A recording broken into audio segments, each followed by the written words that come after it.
اللہ تبارک و تعالیٰ فرما رہا ہے کہ اللہ نے وعدہ کیا ہے ان لوگوں سے جو اللہ پر ایمان لائے ہیں اور نیک کام کیے ہیں، نیک کام کرتے ہیں، کہ اللہ تبارک و تعالیٰ ان کو زمین میں خلافت عطا کرے گا، زمین میں ان کو بادشاہت عطا کرے گا، خلافت عطا کرے گا، حکمرانی عطا کرے گا۔ فرمایا کہ وہ دین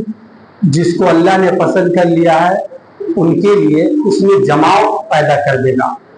اس دین کو طاقتور بنا دے گا، اس دین کے ماننے والے طاقتور بن جائیں گے، اور جو خوف ان کو لاحق ہے اس خوف کے بدلے اللہ تبارک و تعالیٰ امن دے گا،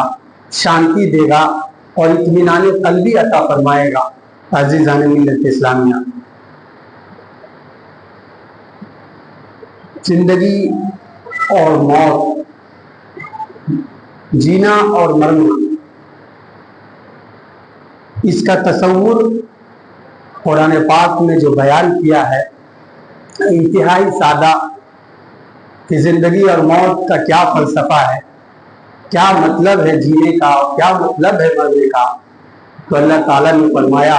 کہ الذی خلق الموت والحیات لیبلوکم ایکم احسن عملا، یہ جینا اور مرنا اللہ نے اس لیے بنایا ہے تاکہ اللہ دیکھ لے کہ کون اچھا عمل کرتا ہے۔ اور اللہ تعالیٰ نے فرمایا کہ انا جعلنا ما علی الارض زینۃ لہا، کہ ہم نے جو زمین پر چیزیں رکھی ہیں اس کو رونق کا سامان بنایا ہے۔ تو وہ کیوں بنایا ہے؟ تاکہ دیکھیں ہم کہ کون اس رونق کے سامان میں، وہ دل فریبی کے سامان میں اس چیز کی نشے میں مدہوش ہو جاتا ہے، یا کون اچھا عمل کرتا ہے۔ فرمایا کہ المال والبنون زینۃ الحیات الدنیا، یہ مال، یہ دولت، یہ بال بچے، یہ سب دنیا کی زندگی کے رونق ہیں، دنیا کی زندگی کی زیب و زینت ہیں۔ والباقیات الصالحات خیر عند ربک، جو نیک کام انسان کر رہا ہے وہ سب سے بہتر ہے انسانوں کے رب کے ہیں۔ پہلی صدی ہجری کو دیکھیے، مسلمان سے اللہ کا وعدہ پورا ہو چکا ہے۔ اب پہلی صدی ہجری میں مسلمان کو نماز ادا کرنے کے لیے کہیں چھپنا نہیں پڑ رہا، مدینے کی ریاست قائم ہو چکی ہے، ایسی ریاست جس میں انفرادی بھلائی بھی ہے، ہر کوئی اپنی اپنی ذاتی زندگی بھی بہتر گزار رہا ہے، اور اجتماعی بھلائی بھی ہے، اور جو سوشل اور سماجی زندگی ہے وہ بھی بہتر سے بہتر گزر رہی ہے۔ لوگ اس سوسائٹی کو دیکھ رہے ہیں اور اپنے آپ کو تول رہے ہیں۔ ایک طرف وہ اپنے حکمران کو دیکھ رہے ہیں کہ ان کے حکمران جو مسلم نہیں ہیں، جو مومن نہیں ہیں، جو کافر ہیں، جو دین مصطفیٰ صلی اللہ علیہ وسلم کو نہ ماننے والے ہیں، ان کے حکمران طرح طرح کی عادتوں میں ملوث ہیں، طرح طرح کے خرچے میں وہ پڑے ہوئے ہیں، اپنے ماتحتوں پر طرح طرح کا ٹیکس لاگو کر رہے ہیں، اپنے رعایا پر طرح طرح کا ظلم کر رہے ہیں۔ وہ دیکھ رہے ہیں کہ کیسے حاکم طبقہ، حکمران طبقہ لاکھوں لاکھوں میں کھیل رہا ہے، اور کیسے غریب طبقہ اور شہر کے لوگ دانے دانے کو ترس رہے ہیں، کیسے ان کے محلات سونے کے پردے سے ڈھکے ہوئے، اور کیسے غریب اپنے تن کو چھپانے کے لیے پریشان پریشان بنا ہوا ہے۔ وہ دیکھ رہا ہے کیسے ان کی ذاتی زندگی گندگی میں گزر رہی ہے، لذتوں میں گزر رہی ہے، اور عیاری اور مکاری اور بد اخلاقی اور بدمعاشی میں گزر رہی ہے، اور کیسے ایک دن بھر مزدوری کر کے، دن بھر دکان چلا کر وہ اپنے راجا کو ٹیکس دے دے کے پریشان ہے۔ یہ وہ دیکھتے تھے، اور پھر مدینے کی طرف نگاہ اٹھا کر دیکھتے کہ کیسے ان کا حاکم اس کو سب سے زیادہ مال غنیمت حاصل ہے، بیت المال کی چابی اس کے پاس ہے، دنیا کے خزانے اس کے قدموں پر ہے، اور کس طرح کے ان کا گھر ہے کہ گھر پہ ایک دربان بھی نہیں، گھر ہے لیکن بہت اونچا محل نہیں، اور ذاتی زندگی ایسی ہے کہ رات کی تنہائیوں میں اٹھ کر اپنے رب سے اپنے دن بھر کے کام کیے ہوئے کا محاسبہ دے رہے ہیں، اپنے آپ کا حساب لے رہے ہیں، اپنی رعایا کے تعلق سے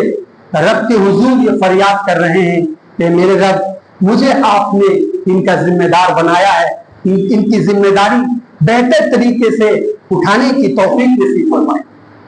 ایک طرف وہ دیکھ رہے ہیں کہ کیسے ان کا جو ان کے رعایا ہیں، ان کے جو ماتحت ہیں، کس طرح کی خوشحالی کی زندگی گزار رہے ہیں، باوجود اس کے کہ ان کے پاس روٹی زیادہ نہیں ہے، باوجود اس کے کہ ان کے پاس مکانات زیادہ نہیں ہے، باوجود اس کے کہ ان کے پاس دنیا کی زیادہ چیزیں نہیں ہیں، پھر بھی ان کا ہر فرد ان کے حکمرانی میں گزارنے والا دن اور رات ہر شخص مطمئن گزار رہا ہے۔ یہ دیکھ کر اپنے حکمرانوں کے ظلم و ستم کو دیکھ کر اور مسلمان حاکموں کی تقوی کی زندگی کو دیکھ کر، پرہیزگاری کی زندگی کو دیکھ کر اور اللہ کے خوف والی زندگی گزارتے ہوئے جب دیکھتے تھے حکمراں طبقے کو اور مال غنیمت کو لوگوں کا خزانہ سمجھتے ہوئے اس کو تقسیم کرتے ہوئے دیکھتے تھے تو ان کا دل اسلام قبول کرنے کے لیے بالکل اچھل جاتا تھا، اور وہ ہزاروں کا کبھی سفر، کبھی اور بھی زیادہ دور کا سفر کر کے مدینے کی ریاست میں آ کر اپنے آپ کو مطمئن محسوس کرتا تھا۔ یہ اس صدی کی بات ہے جس صدی میں اسلام اور اسلامی سلطنت پورے اللہ کے رسول صلی اللہ علیہ وسلم کے احکام کے تابع تھی، اور جس سلطنت میں کوئی بڑا کسی بڑے کی مجال نہ تھی کہ کسی چھوٹے پر ظلم کرے، کسی حکمراں طبقے کی مجال نہ تھی کہ جو پرجا اور رعایا کی شکل میں ہیں ان پر ذرا ظلم کر لے، کسی کی انفرادی زندگی بھی بہتر گزر رہی تھی اور اجتماعی زندگی بھی بہتر گزر رہی تھی۔ کوئی باپ اپنی جوان سال بیٹی کو لے کر اس کی حفاظت کے لیے پریشان نہ بنتا تھا، کوئی نوجوان کسی ایسے کی طرف آنکھ اٹھا کر نہیں دیکھتا تھا جن کی طرف آنکھ اٹھا کر دیکھنا اللہ تبارک و تعالیٰ نے ان کے لیے ممنوع اور منع فرمایا تھا۔ ان کے نوجوانوں کی زندگی کو دیکھتا تھا کہ ان کو حکم تھا کل للمؤمنین یغضوا من ابصارہم، کہ اے مومن نوجوانوں اور اے مومنوں اپنی نگاہوں کو پست رکھو، اور ان کی جو خواتین تھیں ان کو بھی یہی حکم تھا وَقُلْ لِلْمُؤْمِنَاتِ يَغْضُضْنَ مِنْ أَبْصَارِهِنَّ وَيَحْفَظْنَ فُرُوجَهُنَّ، کہ اے مومنوں، اے مومن خواتین، اے مومن عورتوں، تم اپنی نگاہوں کو پست رکھو اور اپنی شرمگاہ کی اور اپنی عزت کی حفاظت کرو۔ یہ چیزیں دیکھ کر ہر کوئی دیوانہ وار مدینے کی ریاست میں آتا اور اپنے آپ کو مطمئن کر جاتا۔ یہ سلسلہ چلتا رہا اور لوگ رسول اللہ صلی اللہ علیہ وسلم کی قائم کردہ ریاست پر پروانہ وار ٹوٹ پڑتے رہے، یہاں تک کہ مغرب کا دور آیا، یعنی یورپ ملکوں کا دور آیا، اور آپس میں مسلمان گٹھم گٹھا ہوئے، آپس میں مسلمان ایک دوسرے کو غلط ثابت کرنے لگے۔ وہ معیار جو رسول اللہ صلی اللہ علیہ وسلم نے حاکم بننے کے لیے، حکمراں بننے کے لیے بنایا تھا، یعنی خدا ترسی، خدا کا ڈر، اس کے برعکس ہر کوئی خاندانی بادشاہ بننے لگا۔ خلافت جو ایسی چیز تھی جس کے بوجھ کو اٹھانے کے لیے ہر کوئی پیچھے ہٹ جاتا تھا کہ میں اس بوجھ کو نہیں اٹھانا چاہتا۔ حضرت عبداللہ بن عمر، حضرت عمر خلیفہ دوم کے بیٹے، وہ خلافت سے اس طرح بھاگتے تھے جیسے کوئی شیر سے بھاگتا ہے، کیونکہ مسلمان اس کو ایک ذمہ داری سمجھتا تھا، مال غنیمت کو اللہ کا مال سمجھتا تھا، اس لیے اس کے چلانے میں، اس کے انتظام و انصرام میں ڈرتا تھا۔ اور ہر کوئی اللہ کے لیے حاکم بنتا، اس لیے اللہ کی گرفت نہ ہو جائے ہر کوئی حکومت سے بچتا تھا۔ لیکن جب یہ معیار ختم ہو گیا اور خلافت ملوکیت میں خلیفہ بادشاہ کی ایک شکل میں تبدیل ہو گیا اور خاندانوں میں پھر بادشاہت کا نظام چلنے لگا، تو اب وہ معیار خدا ترسی، خدا کا خوف، خدا کا ڈر، اور اسی طرح سے جب حکمراں گڑبڑاتے ہیں تو رعایا بھی گڑبڑا جاتی،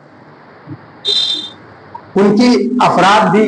اب وہ معیار کے نہ رہے، اب ان کے یہاں بھی روٹی کپڑا اور مکان بہت اہمیت کا حامل ہونے لگا، زرق و برق لباس کی فکر ان کو ستانے لگی، اور دنیا کی زیب و زینت سے دل ہٹا کر خوف خدا اور آخرت سے مطمئن ہونے کا جو لطف تھا وہ لوگ بھولنے لگے۔ تو اب جو کل تک حاکم تھے وہ محکوم ہو گئے، جو بادشاہ تھے وہ رعایا ہو گئے، جو غالب تھے مغلوب ہو گئے، جن کا سکہ ہر جگہ چلتا تھا وہ اب پسپا ہو گئے، جن کی 3000 کے لشکر نے 2 لاکھ کے لشکر جرار کو پیچھے ہٹنے پر مجبور کیا، اب وہ کروڑوں میں ہو کر بھی مٹھی بھر لوگوں سے ڈرنے لگے۔ آقا کریم رؤوف الرحیم نے بتایا کہ ایک وقت آئے گا کہ لوگ قومیں تم پر اس طرح سے ٹوٹ پڑنے لگے گی جس طرح سے بھوکا پیالے پر ٹوٹ پڑتا ہے۔ صحابہ کرام نے عرض کیا یا رسول اللہ کیا ہم تعداد میں کم ہوں گے؟ آقا مدنی رؤوف الرحیم صلی اللہ علیہ وسلم نے فرمایا نہیں، تعداد میں کم نہیں ہوں گے، تمہاری تعداد بہت ہوگی، بس معاملہ یہ ہوگا کہ تمہارے اندر وہن گھس گیا ہو۔ صحابہ کرام نے عرض کیا یا رسول اللہ وہن کیا ہے؟ آقا نے فرمایا حب الدنیا، دنیا کی حد سے زیادہ محبت، و کراہیت الموت، اور موت سے حد درجہ ڈر۔ آج دیکھ لیجئے کروڑوں میں ہیں، ملکوں میں پھیلے ہوئے ہیں، لیکن چند مٹھی بھر یہودیوں کے سے ایسے خوفزدہ، ایسے لرزہ برندام، ایسے ڈر میں مبتلا ہے کہ لگتا ہے کہ وہ یہودی پوری دنیا پر قابض ہے۔ اور اس کی وجہ یہی ہے کہ جو معیار اللہ کے رسول صلی اللہ علیہ وسلم نے قائم کیا تھا، جو اسٹیٹس مسلمانوں کا اسلامی شریعت میں بنایا تھا، وہ اسٹیٹس باقی نہ رہا، وہ معیار باقی نہ رہے، وہ دل باقی نہ رہے۔ شاعر مشرق علامہ اقبال کہتے ہیں کہ چاہتے سب ہیں کہ ہو اوج ثریا پر ہو، پیالہ اعلیٰ عہدے پر حاکم بن جائے اور بادشاہ بن جائے، وقت کے فرما روا بن جائے، اور ہم جس چیز کو سوئے سونا ہو جائے، ایک اکیلے کے مقابلے 10 پر غالب رہے اور شیر بھی ہماری اطاعت قبول کرے۔ چاہتے سب ہیں، لیکن چاہتے سب ہیں کہ ہو اوج ثریا پر مقیم، پہلے کوئی پیدا کرے وہ قلب سلیم، جو دل اللہ کے رسول صلی اللہ علیہ وسلم نے اپنی تربیت سے بنایا تھا، جو دل آج بھی رسول اللہ کی حدیث کے ذریعے، قرآن پاک کی آیتوں کے ذریعے مضبوط ہو سکتے ہیں، وہ دل آج بھی ڈرپوک اور اس کے دل میں آج بھی آخرت کی فکر کے سوا ساری فکریں۔ اللہ تعالیٰ سے دعا ہے کہ نہیں سنو زیادہ عمل کی توفیق نصیب فرمائے۔ وآخر دعوانا الحمدللہ رب العالمین۔